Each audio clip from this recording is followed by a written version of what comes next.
জানি এই চাবুক দেখে ভয় পায় তাই কি করে জানিস তো চুলের মুষ্টি ধরে ওই গরিলার মুখে নিক্ষেপ করবো। আর তাতেও যদি না যাস এই তাকি দেখ সে চাবুক, এই চাবুকে রাখাতে রাখাতে তোর শরীর আমি ক্ষত বিক্ষত করে দেবো। বেশ না বেশ, কেমন করে তুমি চাবুক মেরে আমার শরীরে ক্ষত বিক্ষত করো আমি দেখতে চাই। তবে সহ্য কর এই বেত্রাঘাত।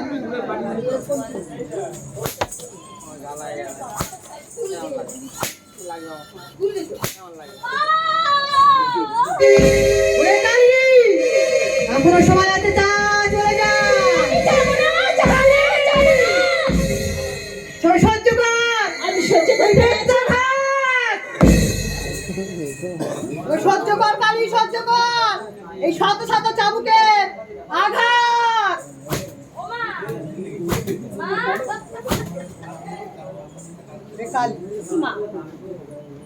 মা গো, কেন মা কেন তুমি থেমে গেলে?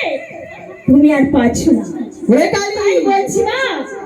বেশ, আমি যাবো মা যাবো। সকাল তো হয়ে গেছে, আর আরাম করতে হবে না মা।